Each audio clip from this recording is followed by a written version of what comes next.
दुनिया में शायद ही कोई इंसान ऐसा हो जो गुर्दों की अहमियत और काम से ना वाकिफ़ हो। अगर किसी वजह से गुर्दे सही तौर पर अपना काम ना कर सकें तो सारा जिस्म मुतासर हो जाता है। गुर्दे फेल होने की सूरत में इनका फिल्ट्रेशन निज़ाम ख़राब हो जाता है, जिसकी वजह से नाइट्रोजनस वेस्ट, इजाफी फ्लूइड्स और इलेक्ट्रोलाइट्स जिस्म से खारिज नहीं होते।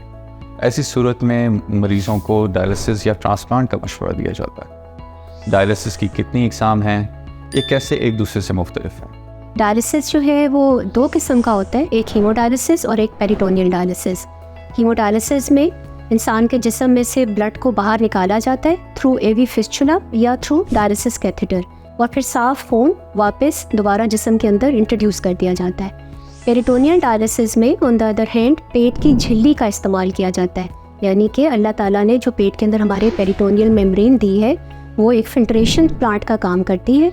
इसमें एक ख़ास किस्म का फ्लूइड, जिसको कि पेरिटोनियल फ्लूइड कहते हैं, पेट में डाल दिया जाता है। उसके बाद वो पेशेंट इस पानी को अपने जिस्म में 4 to 6 आवर्स होते हैं के लिए रखता है।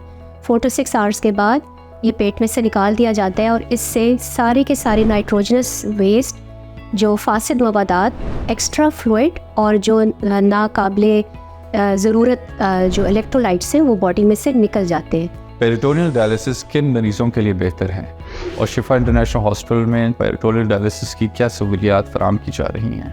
पेरिटोनियल डायलिसिस एक्चुअली हर पेशेंट के लिए हो सकता है। बहुत ही कम कॉन्ट्राइंडिकेशंस है कि जिसमें हम ये कहें कि नहीं जी आपका पेरिटोनियल डायलिसिस नहीं हो सकता, जिसमें बड़ी बड़ी ये है कि अगर आपके पेट के हर्निया है या आपको अंतड़ियों की बीमारी है या आपके पेट पे कोई मेजर सर्जरीज हुई हुई है, वरना most of the patients peritoneal dialysis के बहुत अच्छे कैंडिडेट बन सकते हैं। इसमें हम पेशेंट को एडमिट कर एक छोटा सा प्रोसीजर करके पेट में एक डायलिसिस कैथेटर डाल देते हैं, जिसको कि पेरिटोनियल डायलिसिस कैथ कहते हैं, और उसके बाद पेशेंट की ट्रेनिंग करती जाती है। हमारे पास अल्हम्दुलिल्लाह इस वक्त शफा में 4 ट्रेन नेफ्रोलॉजिस्ट हैं जो पेरिटोनियल डायलिसिस के भी एक्सपर्ट हैं, और हमारे पास इसका ट्रेन स्टाफ भी है। पेरिटोनियल डायलिसिस के बहुत से फ़ायदे हैं, लेकिन ये कौन कौन से हैं और इन फ़ायदों के साथ साथ इस डायलिसिस के नतीजे में किसी पेचीदगी का सामना भी हो सकता है? पेरिटोनियल डायलिसिस जो है वो हीमोडायलिसिस से फ़र्क है और उसके काफ़ी सारे फ़वाइद हैं, जिसमें से सबसे बड़ा फ़ायदा तो यही है कि आप इसको घर में कर सकते हैं। आपको डायलिसिस यूनिट में आकर 4 घंटे मशीन के साथ हुक होकर नहीं बैठना पड़ता। इसका दूसरा बड़ा फ़ायदा ये है कि क्योंकि ये कॉन्टीन्यूस होता है और हर रोज़ होता है दिन से 3 से 4 दफ़ा, तो इसमें मरीज़ को बहुत ज़्यादा कमज़ोरी नहीं होती।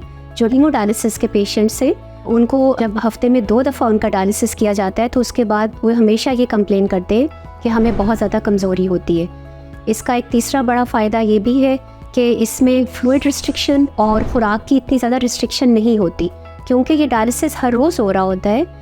इसमें क्योंकि खून बाहर नहीं आता तो हेपेटाइटिस बी और हेपेटाइटिस सी जैसी मुहलिक बीमारियां लगने का भी बहुत कम चांसेस होते हैं।